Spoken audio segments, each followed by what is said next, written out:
a second. Right now, we will post, or I will post the recording in online. So I will share the actually. Let me see if I can actually find the URL right now. Maybe not. So I'll send it to you in in another. But that's where all the other webinar recordings are. So if you know that some of your colleagues are unable to attend today, please redirect them to this URL. Just before also I let Audrey get started on this, I did send an email earlier today to the institutional leads as part of PBCC, HBCC. As you know, we do have the annual convening. As part of the annual convening, we have a pre-meeting, and CCA is going to cover the cost and the and transportation for 2 members of each of these institutions. Hopefully, your institutions and at least have communicated with me as to who is planning on attending those lists or those individuals. I'm able to go behind the scenes and add their names so that as these individuals are registering for the annual convening, there's no cost associated. So there's no question about like, hey, are you going to pay for this, or should we send the invoice or something like that? So it's automatically going to be covered. So if your institution, if you know you're about to attend or you will be attending the convening, but your institution has not yet communicated with me who, please do so as soon as possible. Like I said, I sent an email earlier today to the leads.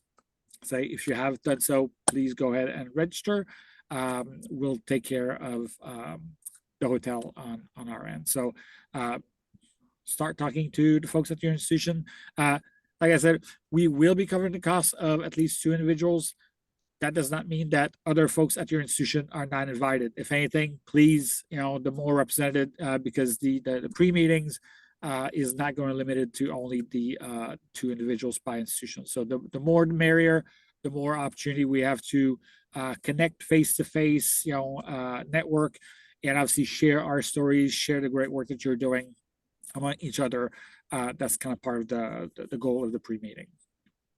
I might be missing a couple of things, but I will be sending those updates. The last thing, sorry, that's how my mind works. After I said the last thing, one last thing. So we do have, we're closing the Leadership Academy application. We are in the process of reviewing the application. So I apologize. My goal was to have those communications to those who had applied this week. Unfortunately, it may be a little bit later, so it may be more mid of next week where we'll be able to communicate to those and give a little bit more information around the curriculum, the coaches, and things like that around the Leadership Academy. So I hopefully you were not waiting on tenterhooks about the decision, but we'll share that with you next week, hopefully around this. Now, for real, that was the last time. Last thing, I am ending now. I'm glad again that all of you on the call. Audrey, we've been working with our CCA has been working with Audrey on a lot of different projects. Extremely capable, very nice. So I'm glad that she's able to actually meet with you guys to talk a little bit more about the process mapping at your institution. She'll tell you a little bit more about what she can do also with you and collaborate with your institution. So with this, Audrey, take it away. And I apologize, like I said, I will have to leave in a few minutes, but Audrey is great and she'll give you all the amazing information. Wow. Well, thank you. If you don't know, Nicholas doesn't always give out a lot of praise. So thanks for such a nice introduction. I appreciate it. I love praise. So, or affirmation, I guess is the word I'm looking for. It's great to be here. Nice to see all of you. Thanks for taking the time. I know that The semester is upon us or maybe about to kick off, so I appreciate you being here, and I definitely don't think we're going to take an hour. So if you're anything like me when I worked at an institution, hopefully you'll be able to make use of a few spare minutes before your next meeting. So my name's Audrey Ellis. I own independent consulting practice T3 Advisory. I've worked in the community college sector for my entire career. I originally worked at EAB on the student success platform Navigate, which is where I really got my start with process mapping. And I then worked at my local community college for a little less than 5 years. I managed to leave and go to work at my local institution right before the pandemic started. So that was quite an introduction to working on the ground at an institution. So I'm really excited to talk about the process mapping that CCA is offering to all of your institutions as part of your work in this HBCC, PBCC body of work project, and we will get into it. Really the idea here is a lot of times I was actually just on a call with another community college practitioner who we were talking about AI, and her institution is really working on building their their institutional strategy. And she said the one thing that stood out to her, all the people she's talked to around AI, is only one person has said, make sure you consult with your students when you're building your strategy. And we were just talking about how easy it is to kind of get wrapped up in our process and lose sight of what the student is actually experiencing. And so I like to kind of think about it, you know, when students show up and they take that often huge step and kind of leap of faith, moment of risk to go to an institution or to apply online, they really have a dream, they have a goal in mind that they're trying to achieve.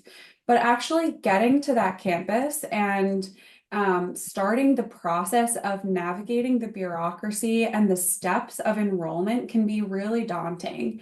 I personally have secret shopped at over 50 community colleges across the country, so I can speak to this from firsthand experience. Every school has a different set of steps, and every individual that you ask might tell you those steps in a different order. It can feel really intimidating and overwhelming to take that next step, and you feel like you've put yourself out there to state that you have this goal, but then there often can feel like there's a little bit of a gap between getting to start on actually working towards that goal in your first class. And so what might seem clear to us in terms of these are the steps that you need to take is not always clear to our students. And coming up with a very clear artifact of what your current state is by creating a process map for your enrollment experience is a really great way to create a reference point, not only for today, but also as kind of like a work in progress, moving towards a more ideal state. So what we're going to be able to do, and this is something that each institution would do individually with me, is to really create a visual map of what your students' enrollment process looks like. And I think it's also really interesting to point out that it's not just what's clear to us isn't clear to them, but what's clear to one department at an institution might not be clear to another department, which might not be clear to another department. And that's, I think, often where the breakdown happens in terms of communicating to students about what that experience might entail. So before we go on any further, it'd be helpful if I could get a sense of kind of the folks in the room. I'd love to know if you are in the student affairs side of the house, could you raise your hand just using the reaction on Zoom, just so I can kind of see? Cool. Great. And then if you're in the academic affairs side.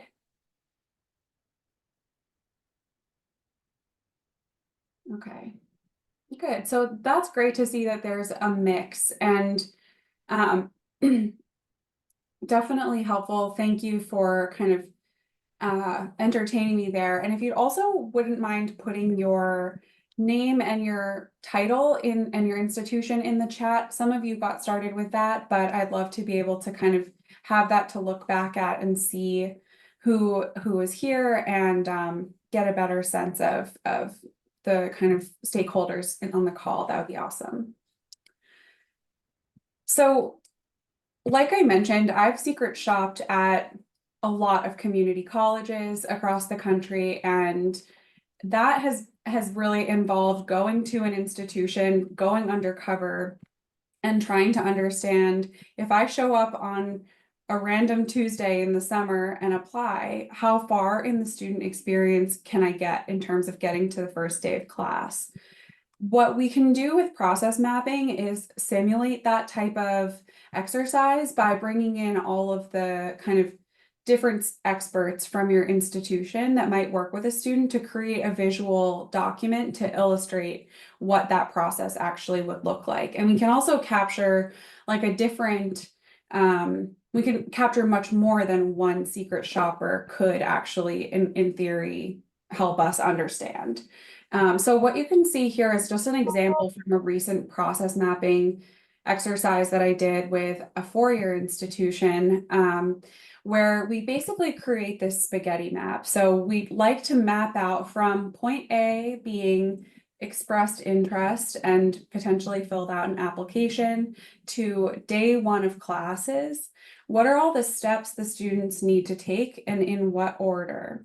And that's usually like where we start, and there's almost always immediate disagreement or varying opinions from that moment of interest being expressed.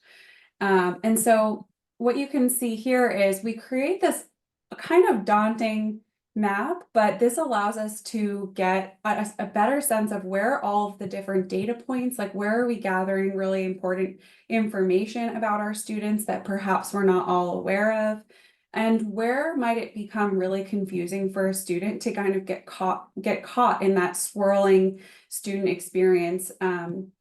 There is a lot of data around student attrition, and that really is meant to capture the percent of students who apply compared to the total of students that apply compared to the total of students that actually show up on the first day of class. And the number ranges every year, and every institution has a different, a different number here, but it can be anywhere from 70% of applicants that don't show up on the first day of class. So rather than trying to expand the number of applicants that you get to increase your enrollment, if we could reduce friction in the enrollment process itself, there's a huge opportunity for us to increase our enrollment numbers. And also help students have just maybe a little bit less of a stressful and challenging enrollment process just by cleaning up and simplifying some of this intake experience. So what we do is basically meet over Zoom. It's an entirely virtual process. And we want to start by mapping out that current state, which I showed. And then we will work on building this ideal state map, which will allow us to kind of think outside of the limits that we might place on ourselves as an institution today. So rather than necessarily, saying, well, we don't have the budget for that, or, well, someone told me we can't do it that way, we want to kind of dream big and put ourselves in the student's shoes. If we had no rules, what would the student process look like? And we use that to kind of try to create a more linear process for students that we can all get on the same page about across all of those institutional silos. And this is a really interesting exercise because it really helps, I think, break down those silos, but then also sometimes build relationships between the departments and help kind of realize where some of the justifications are for some of the existing way that we do things right now. Has anyone who's on the line, and thank you for putting your information in the chat, has anyone who's on the line participated in something like this before, a process mapping exercise?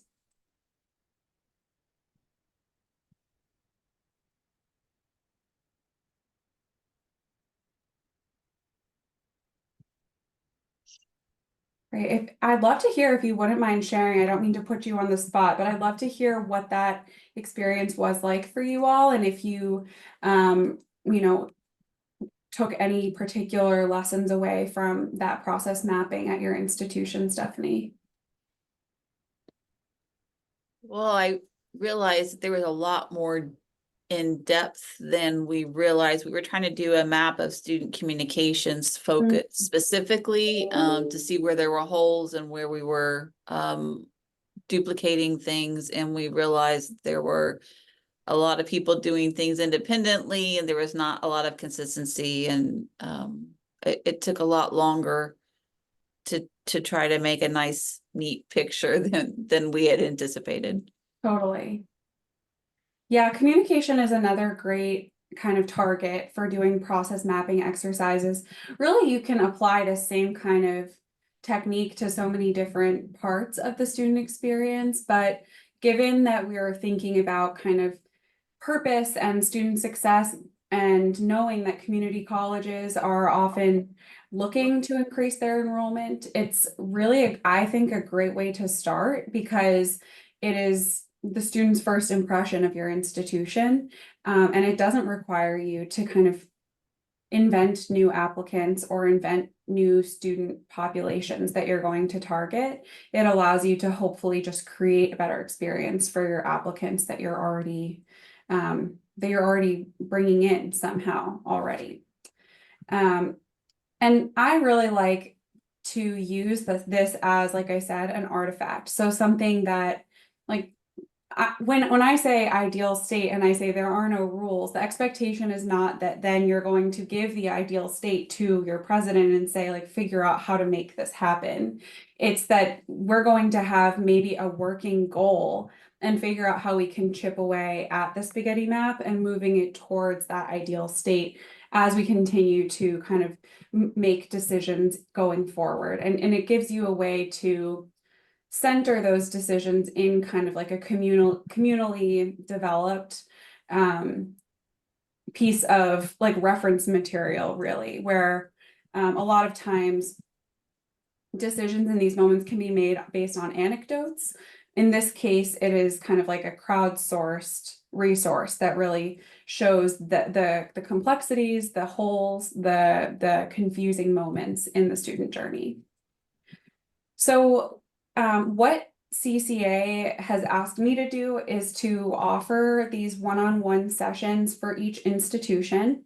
And the way that I typically like to approach this is through a 3-hour Zoom block with as many of the kind of experts in your student enrollment process and early days of your student journey as you can muster. It doesn't have to be your whole admissions team, but at least someone who can speak from admissions, let's just say, to all of those key moments in your in the admissions aspect of your student journey. It may be someone from financial aid or a couple from financial aid, someone who runs your college online application tool, someone who is from IT and can speak to the provisioning of your email accounts, access to the LMS, really thinking all the way through all of those different departments and kind of stakeholder groups that your student would touch, and having at least one person from each of those to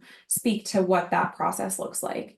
And I also like to point out that it's helpful sometimes to have not only like a senior person who can make a decision, but also a frontline person in those conversations who can say, I know that's what you think we should do, but it's not actually how it happens. This is what's actually happening right now. And also, of course, creating the space where those frontline folks feel comfortable and safe to speak up is really an important part of kind of expectation setting for this exercise. So we typically try to host this for about 3 hours. The vast majority of time is spent on, it's I guess a pretty evenly split between first that current state and then the ideal state. Try to build in some time for everyone to step away. 3 hours is a very long time to be on your computer. And I do ask that everyone be logged in on their own computer so that we all have a square instead of me talking to a giant room.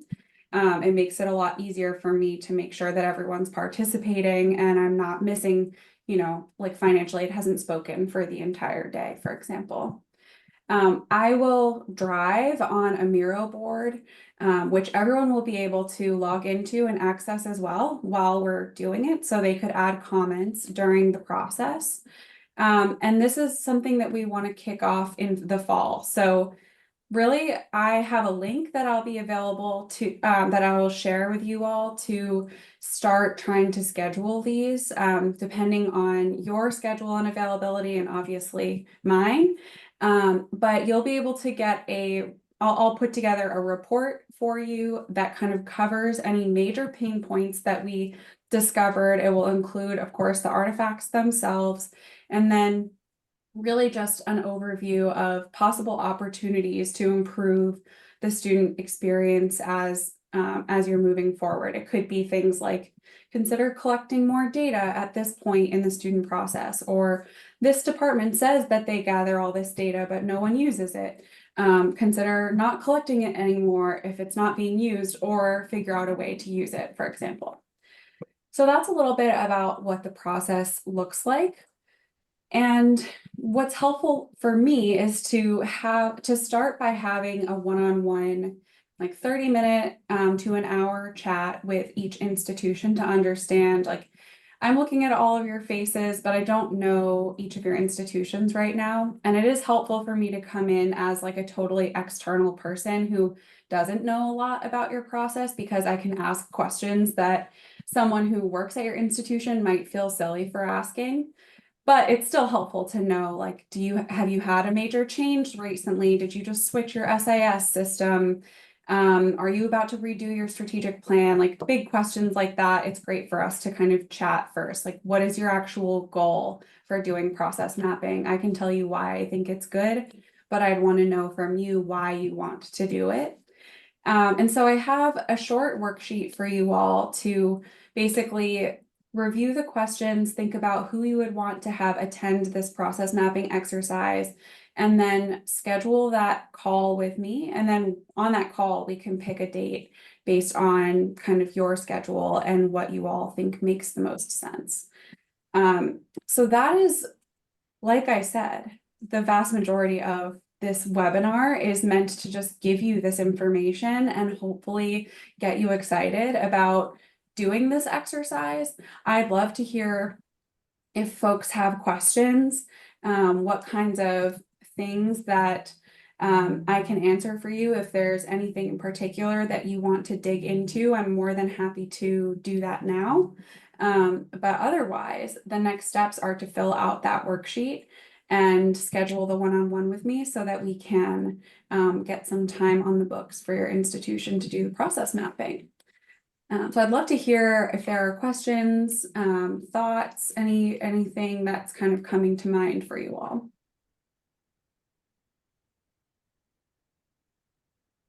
Audrey, this is Jeremy Reese from ASU Mid-South in West Memphis. And I want to make sure that we can get time with you this fall.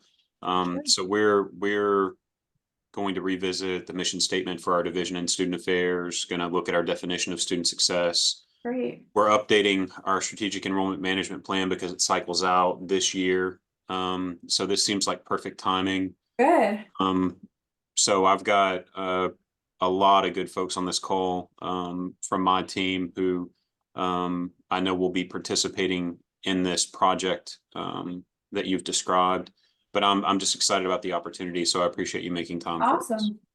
Yeah, absolutely. I'm glad to hear. And that is really great timing. And so like I said, the goal is to do this during the fall, but it doesn't have to be like September 1st. It could be like aligned with when you at your institution think that people will be like, will have the appetite for this, the capacity to really take this on. And I know that for enrollment specifically, there are very few windows of time with your teams that they have. So I want to be mindful of that, and we can work to find a time that will work for you. I'm hoping that it would be like no more than one institution a week just because of the reporting, but if we squeeze more together, as long as you all are fine with maybe delays in getting a report back to you so that I can fit more into those good times, then we'll make it work. I want to make this something that's helpful to you all. And I've had my fair share of initiatives put on my plate when I didn't have capacity to think about them. So I wouldn't want to do that for anyone else. And I think that's a big part of it too for all of you, is thinking about like how you're going to describe this exercise to your teams, and just really kind of expectation setting for them about like, this is not punitive. The expectation is that there will like, it's a good thing to come up with a spaghetti map and not like a straight line linear map, because, well, hopefully maybe there are some gems out there where it's truly so linear and clear. But as far as my experience, I've never worked with a school that hasn't had that spaghetti map outcome, but I think that's for the best, because information is power, and we can start to improve the experience once we know what it actually looks like. And I did just put the link in the chat to schedule with me, and I will share all of this out. I can also put the link in the chat to the worksheet. It's just a Word document, so if you want to save a copy of it and email it back to me, we can use that to get started. Are there other questions or thoughts? Are other institutions thinking that they're going to want to schedule some process mapping time? Yes. I just didn't want to just jump in, but yes, and similar to what Mark had said, I'm excited about the opportunity. We find ourselves in a period of kind of reflection, rebuilding, and the like. We just did a 5-year SEM plan. We're rolling it out, having detailed conversations and feedback sessions now. So the timing seems right for us to embark on something like this. So yes. That's great to hear. And I just put the document in the chat for the worksheet as well. What institution did you say you were at, Tamika? Looking for my mute button. I didn't say, but I am at Delgado Community College. Delgado, got it, cool. I just figured I selectively didn't hear it. Great. Any other questions that I can answer for folks while I have you? Jeremy, thank you so much for joining.